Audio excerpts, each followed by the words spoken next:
The drama surrounding the WNBA right now is no longer about contracts, fairness, or even growth. It has crossed into something far more dangerous. What's happening behind closed doors is a full-scale reckoning, one that could decide whether the league even exists in the near future.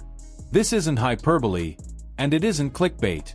This is owners, executives, and league power brokers quietly running numbers and asking a question that would have sounded unthinkable just a year ago. Is it cheaper, cleaner, and more logical to dismantle the WNBA entirely than to keep funding a business that refuses to operate within financial reality? At the center of this storm is Adam Silver, a commissioner who didn't create this problem but now has to carry it. Publicly, he plays the diplomat. Privately, he's trapped between NBA owners who are tired of absorbing losses and a players' union that believes this is the moment to demand everything at once. The tension isn't theoretical anymore. Owners have already put a historic offer on the table. Salaries that would have sounded impossible just a few seasons ago are now real numbers in an actual proposal. $1 million max contracts. Average salaries north of $400,000. Performance incentives. Revenue bonuses. Benefits. And the players responded by voting overwhelmingly to authorize a strike. That vote changed everything. When nearly the entire union signals it's willing to shut the league down, owners stop negotiating emotionally and start calculating cold outcomes. And those calculations are not going in the league's favor. The WNBA has been losing money for nearly 3 decades. Not a few bad seasons. Not temporary red ink. Decades of sustained losses subsidized by NBA ownership groups who viewed the league as a long-term investment in women's sports. But investments are not charities forever. At some point, belief has to intersect with balance sheets. The players want what the NBA has. A fixed percentage of revenue. Locked-in revenue sharing that guarantees them half of whatever the league makes. On paper, that sounds like equality. In practice, it ignores the most basic rule of business. You cannot split profits that do not exist. The NBA generates billions annually. The WNBA is still fighting to consistently break even. Demanding the same structure as a mature, global sports juggernaut while operating a league still in its growth phase is not leverage. It's denial. What makes this situation even more volatile is timing. The league just experienced its most visible season ever. Attendance rose. Ratings spiked.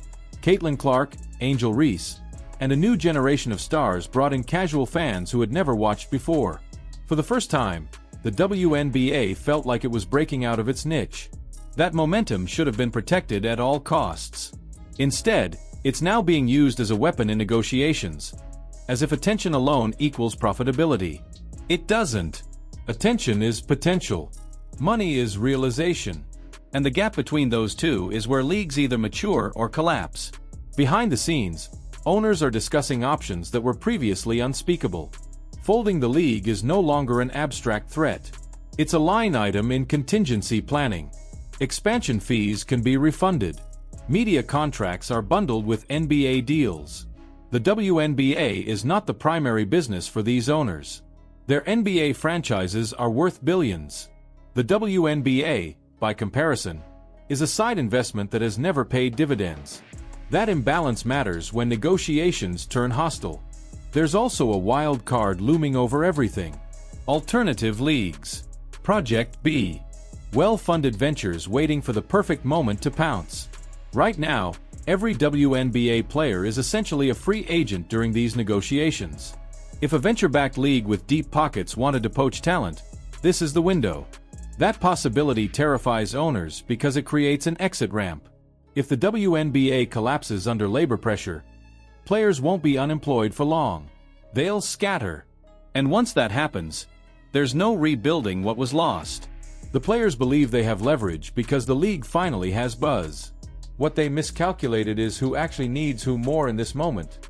Owners can walk away and still sleep comfortably at night. Players cannot. For most athletes in the WNBA, this league is their primary domestic platform.